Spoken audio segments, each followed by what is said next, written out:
그다음 이제 민법 3조, 또 민법 762조, 위헌소원 사건인데, 자, 이게 갑과 을이 부부예요. 근데 늦둥이 이제 셋째를 가지게 된 거예요, 셋째. 그래서 이제, 열심히 살면서 이제 또 맞벌이하고 그러면서 이제 뒤늦게 이렇게 세 자녀, 네 자녀 양육비 지원하고 혜택이 사실 많아요. 그래서 이제 그 다둥이, 뭐 꼭 그런 것 때문이 아니라 이제 뒤늦게 여유를 찾으면서 이제, 그리고 요즘에는 이제 전반적으로 산모가 이제 연령이 좀 이제 고령화되는 경우들도 많죠. 그러니까 산부인과에서 그래서 이제 제대로 이제 검사해야 되겠다, 기형아 의심된다 해가지고 그래서 양수 검사를 하게 된 거예요.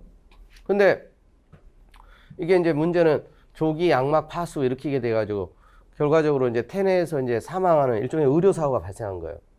유산이 된 거죠.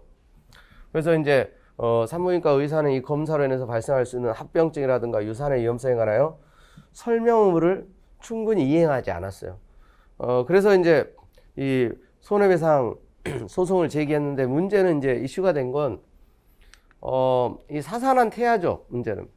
자, 법원에 손해배상 소송을 제기하고 소송 중에 요 사산한 태아, 그러니까 산모의 당연히 손해배상 청구권은 인정이 돼요. 직접적인 피해자니까. 그러니까 태아, 안타깝게 사망한 그 태아의 권리 능력을, 우리 민법은 태아에 대해서는 권리 능력을 원칙적으로 인정하지 않아요. 그걸 다툰 거예요. 그러니까 그 부분. 사산한 태아의 권리 능력을 인정하지 않는 민법. 여기에 대해서 위헌범 심한 제청 했는데 이제 또 법원이 기각하니까, 그래서 이제 헌법소원심판을 청구한 겁니다. 태아도 분명히 생명권의 주체이긴 해요. 판례가 인정합니다. 태아도 생명권의 주체. 근데 이제 뱃속에 있는 동안에도 생명체잖아요. 근데 우리 민법은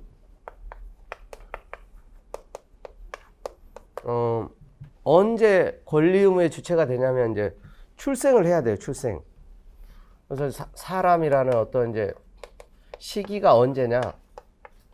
전부 노출설이라고 해요. 민법에서는 이제 산모 몸 밖으로 이제 태아가 나왔을 때, 출산을 했을 때, 그러니까 뱃속에 있는 동안에는 권리 능력을 독자적으로 인정하지 않고 제한적으로만 인정해요. 제한적으로. 그리고 살아서 출생했을 때, 그래서 이제 상속받을 권리, 이런 이제 제한적으로 이제 권리를 인정하고, 사람의 그러니까 시기가 이게 확실해야 되기 때문에 민사적인 어떤 법률 관계, 재산의 어떤 법률 관계 이런 부분들은 분쟁의 소지가 있기 때문에 전부, 민법에서는 이제 그걸 전부 노출설이라고 해요. 전부 노출설. 전부 이제 몸 밖으로 노출이 됐을 때 그때부터 사람이에요. 그러니까 태아인 동안에는 민법상 권리 능력은 원칙적으로 인정하진 않아요. 예외적으로. 근데 그 예외적인 경우라도 살아서 출생할 걸 조건으로. 아시겠죠? 그러니까 지금 이런 경우처럼 사산해버리면 처음부터 전혀 인정되지 않는 결과가 돼요. 그걸 다툰 거야. 민법이 태아의 생명 보호 의무 또는 이제 태아의 기본권 보험에 너무 소홀한 거 아니냐. 국가는 기본적으로 여러분 생명을 보호할 의무는 있다고 봐요. 의무는 있는데, 근데 이게 완전 무결하게 생명권을 보호하고 국민의 기본권을 보장하지는 못해요. 여러분들의 어떤 신체의 자유, 여러분들의 자유와 권리도 마찬가지예요. 국가는 최소한의. 그러니까 이제 국가가 기본권 보호로부터 태아의 출생 전에 또 태아가 살아서 출생할 것인가와 무관, 이 관계없이 민법상 일반적 권리 능력까지 인정해야 한다는 헌법적 요청이 도출되지는 않는다. 그래서 사산한 태아에 대해서는 손해배상 청구권 인정하지 않는 민법이 위헌이 아니라고 봤어요. 거래 안전도 중요하기 때문에 그래요. 거래 상대방.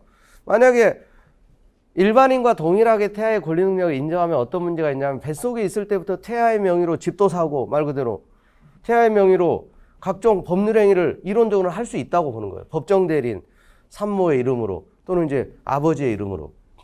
그러면 아직 태어날지도 모르고 또 태어나지도 않았는데, 그러니까 일반 외부로 노출이 되어 완전한 사람으로서의 권리 의무의 능력을 가진 경우하고 뱃속에 있는 동안을 똑같이 취급할 수는 없다는 거예요.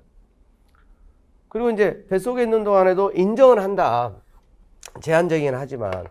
근데 사산한 태아에 대해서까지 인정하지 않았다고 해서 그게 위헌은 아니라고 본 겁니다. 아시겠죠? 국가는 그러니까 나름대로 최소한의 이제 보호 조치는 취하고 있다고 봐요. 그래서 그 기본권 보호 의무, 국가의 어떤 노력, 책임이 어디까지냐.